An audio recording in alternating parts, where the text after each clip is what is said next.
We are living in a world that is constantly changing. We wake up each morning to the sound of outcries filling the skies. War, pain, corruption, misunderstandings, broken relationships, child abuse, divorce, broken families, job struggles, sex trafficking, drug addictions, disease and death.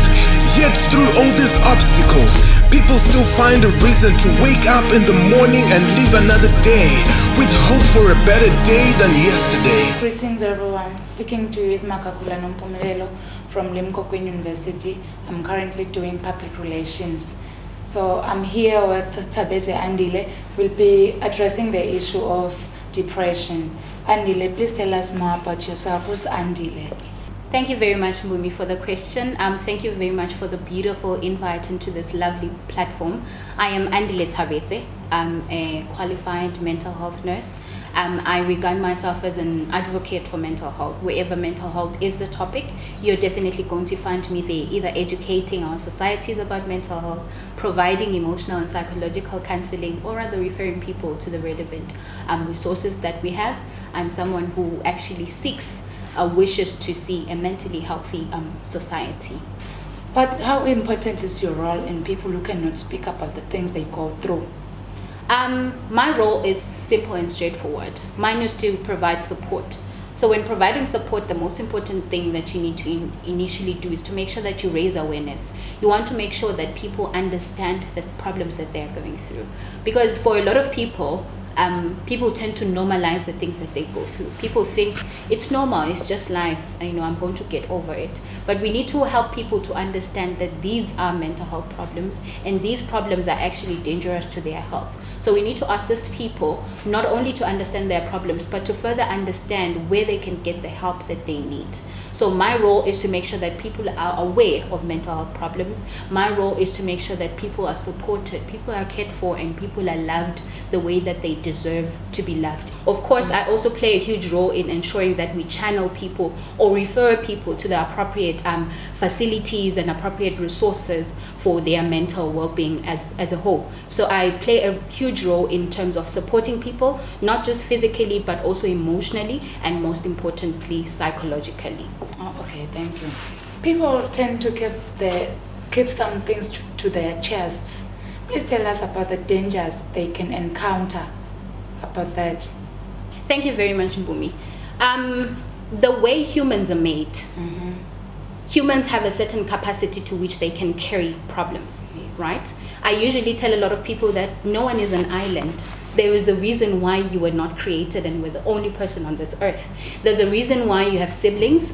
There's a reason why you have a mother, a father, or an aunt. Or even if you don't have parents or siblings, there's a reason why you're in a workplace where there are other people. There's a reason why you have classmates in school. The reason for that is because those people play a vital role towards your overall well-being. You are nothing without other people. That's what we typically say in our daily life, especially in the typical African culture. So now, switching to the stressors and the problems. Someone carrying a whole heavy load of problems typically leads to people getting to a point whereby they break down. When someone breaks down, we start to see a lot of mental disorders. Someone can have depression, someone suddenly has bipolar, other people can drop out of school, other people drop out of work, they struggle with their finances and all other problems. So not only do we see psychological stresses and burdens, but we can also see physical problems. Did you know that a lot of people only go and seek services just because they have physical symptoms? So you see someone is struggling with a lot of headaches, they are continuously tired. Someone is suddenly diabetic, right? Or they have hypertension. So those are examples of other medical conditions in addition to the mental problems that people can have. And of course, when someone is struggling with so much emotional or psychological burden, they cannot perform well, either at school, either at work, as well as with their finances, because now they want to opt to be withdrawn and isolated. And actually, that is not how we are made. We are made to be there for each other, and we're made to actually seek positivity from each other. And we can only function optimally in this life if I make use of you being here right next to me. Please tell us more about the signs of depression and how can we help one who's going through depression?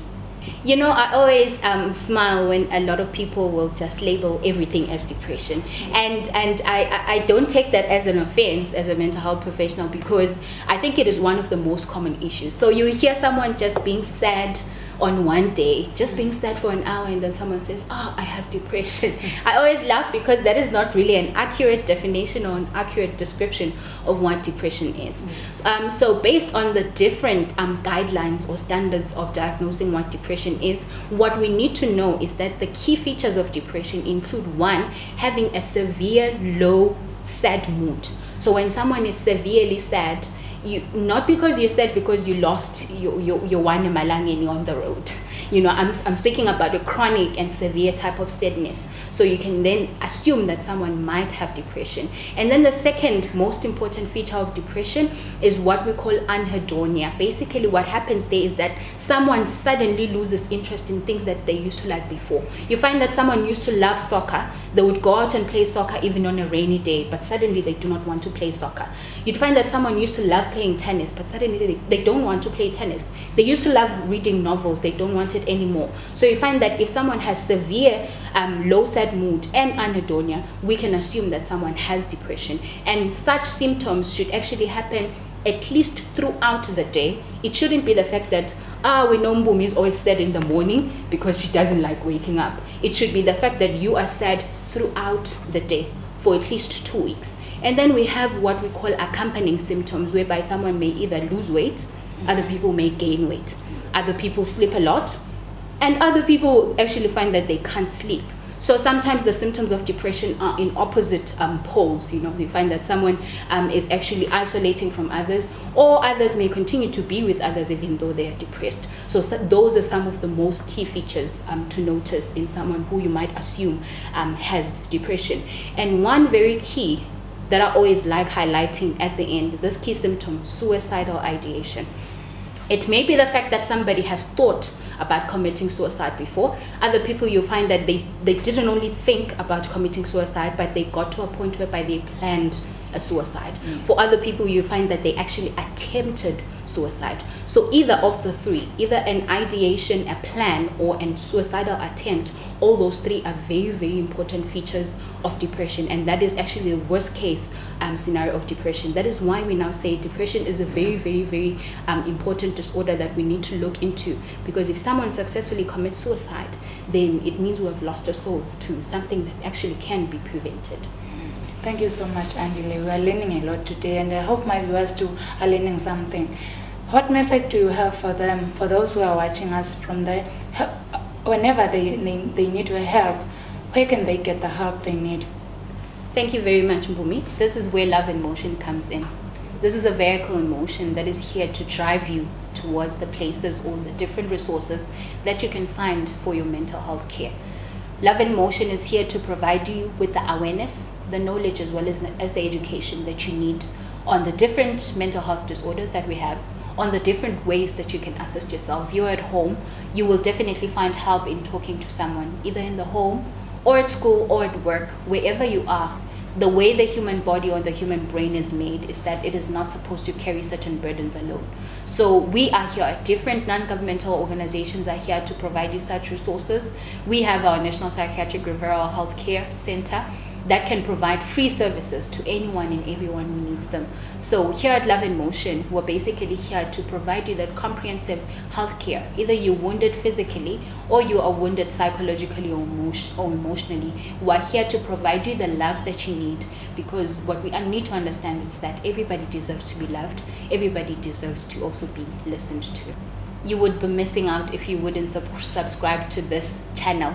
Love in Motion is a vehicle that everyone needs to be on. It's a very fun vehicle whereby you'll get to discover yourself as an individual, discover your possible limitations, and as well as discover your own strengths. You can find Love in Motion in different social media platforms, but most importantly, make sure that you hit that subscribe button on this YouTube channel. Thank you for watching, viewers at home. We are Love in Motion, the vehicle that is compassion driven. We thank you so much for your time.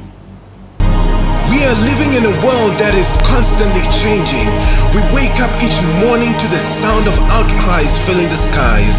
War, pain, corruption, misunderstandings, broken relationships, child abuse, divorce, broken families, job struggles, sex trafficking, drug addictions, disease and death.